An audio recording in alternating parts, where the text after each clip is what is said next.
Welcome to the inaugural episode of The Poor Gamer, and let's just jump right into things with the newly released Battlefield 4 by DICE. First off, let's point out the obvious. The game is gorgeous on PC, assuming you've got the right stuff. And it's safe to say it has all the graphics, like literally all of them. It's everywhere, it's very pretty. Alright, let's move on. So let's start with single player. Battlefield 4 takes a ton of pages from Bad Company 2, which is the right game for DICE to build upon because, let's face it, the campaign for Battlefield 3, it was kinda trash. The game loosens the leash and gives you some expansive levels that let you handle things in a bit more of a freeform way. They even managed to sneak in some stealth, but I haven't really bothered to try, so your mileage may vary on that one. There are also more traditional corridor areas, of course, but even then, most of the time they have enough room that you won't be hiding behind the same barrel upon repeated playthrough. Also worth noting, it is absolutely sad that corridors are considered traditional these days. Another page for Bad Company 2 is how your weapon loadout works. Collect a gun and it's automatically added to weapons crates you find along the way. Open one up and choose from any gun you've already unlocked or picked up. You can also now spot for your squad, giving them a specific target to fire on. Not that they'll actually listen to you and do it, but it's there. They even took a page from Crysis, allowing you to mark enemies so you always have a beat on their position, giving you the chance to try and use tactics against your foe. It's perfect for those stealth moments that you're never going to do anyways. The AI in the game can be challenging, but will have many moments of blatant stupidity. In fact, it's really blatant stupidity more often than not. There's also a new scoring system that mimics the multiplayer component, and as of this review, it can't be turned off. It gets really old, really fast. It's tied to the new in-game leaderboards, so you can compete with your friends and everyone around the world to see who does the best in the campaign. You're also now awarded medals for collecting all these points. It's mostly pointless stuff, but does add some replayability to it and makes the game seem a bit more light-hearted, which is bizarre because they try really hard to sell the melodrama in the story. It's an odd juxtaposition, but whatever. Story-wise, it's absolutely nothing new. You play as the silent squad leader who never leads his squad through run-of-the-mill levels that you've seen in just about every other FPS war game.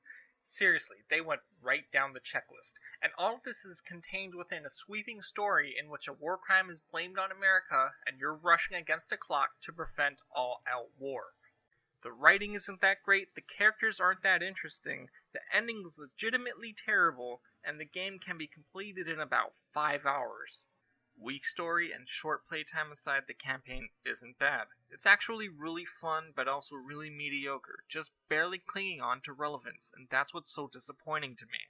Why was the most heavily marketed aspect of the game also the most neglected? It shouldn't be so common to settle for barely there and call it a day. That being said, I can't recommend anyone buy this game based solely on the single player. It's just not good enough to justify that kind of cost. So let's go ahead and move on to what for most people is the real meat, the multiplayer.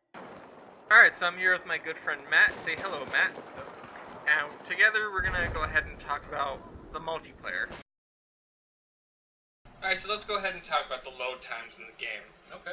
To say the least, it's not good, it's pretty bad stuff. The clip that I'm showing you guys right now, you're only going to see about 30-45 seconds of it. In reality, it's about 2.5 minutes. That's like unexceptional, man. You can get like 4-minute load times on pretty good PCs. It's gross. Right. But you know what? It doesn't matter because I'm not the skinniest guy. Sometimes I look in the mirror and I say, I wish I was in shape. And DICE has given us an opportunity to just get in shape in between matches, man. You can do push-ups. You can like work your way up to pull-ups because I can't do them. I'm sure a lot of you guys watching can't do them either. So we should really thank DICE for these really bad load times. So really, we can't hold this as negative. Thank you, DICE. Thank you. Long load times, you're the best. The gameplay for the multiplayer, what do you think of it, Matt? I thought it was good. I think if you're good at Battlefield 3, you'll also be very good at Battlefield 4. The gameplay is similar, but DICE has made a lot of like quality of life improvements that make the game much more enjoyable. That's true. I mean, one thing that they made a lot better was the party system. It was in 3, it wasn't really very good, it was very terrible at keeping you and your friends in the same squad. But now it actually does it. The majority of the time, Matt and I and our friends that play together, we would have no problems with it. And now that they have 5-man squads now, that's even better. Biggest improvement. And also they changed the way the weapon loadout works, which is also kind of nice. So for people who like DMRs, for instance, but they don't like the recon, once you unlock it, you can use it with any class. What changes they made? They kind of nerfed vehicles. Vehicles can be disabled now. Their ammunition refills over time, but if you waste too many shots too quickly, you won't be able to defend yourself as effectively. It's great because it makes you think. You're not going to be as foolhardy as maybe you would have been in 3. It rewards good play. It does. You can also reverse melee attacks now if they're attacking you from the front. That's probably one of the things I like the most. You can really piss off people that think they're going to sneak up on you. I think it might be too easy to do, though, because you can just smash the button. I think maybe they should make it so you have to time it. Because right now, I don't know, you see a lot of reversals. It's weird enough that they put a QTE in multiplayer. I mean, I'm not saying make it like 0.2 second window or something, but not like just mashing it. It's like anyone can do it. So the maps in Battlefield 4, they're okay. They're alright. I have a similar problem that I had with 3 in that some of the maps, they seem like they're only suited for one particular game type, and then you force in other modes into it, and sometimes it just doesn't fit well. Which one did you say are good? Siege of Shanghai is really good. I think that's the best map. I also like Dawnbreaker. We're not fond of Savin 311. It's okay. I'd probably never choose to play it. Flood Zone is really easy to split map. I think in like obliterations it can be kind of imbalanced because one team can just park snipers on top of buildings, the other team has to run across like open cover because all the cover is destructible. Paracel Storm for me, it's just the worst map Boats suck. For the most part, I prefer the first round of maps for 3, but they're not bad either. Just some of them I feel like a little bit mediocre side. Right now, one of the most annoying things about the multiplayer is how often the game crashes.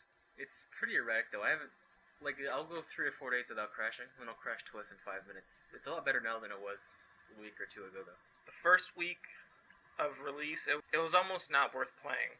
We actually switched back to Battlefield 3 for a couple days because it just was not stable at all. And they rolled out some patches recently, everything seems to be a little bit better, but I still encounter it every now and again. I mean, I'm sure it's something that'll stabilize eventually. If you're watching this video and it's a year old, it's probably not even a problem anymore. More than likely. I mean, I'm pretty sure a lot of people don't remember that Battlefield 3 was also a little bit of a mess the first couple of weeks. Like, I was there day 1, and it was an absolute crap fest. But after, I don't know, 2 or 3 weeks, everything kind of leveled out, and then everything was pretty okay from that point on.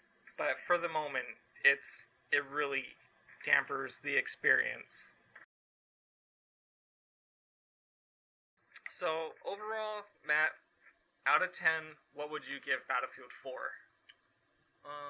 If you really like squad-based stuff, I would give it maybe an 8. I'd give it a 7.5 right now.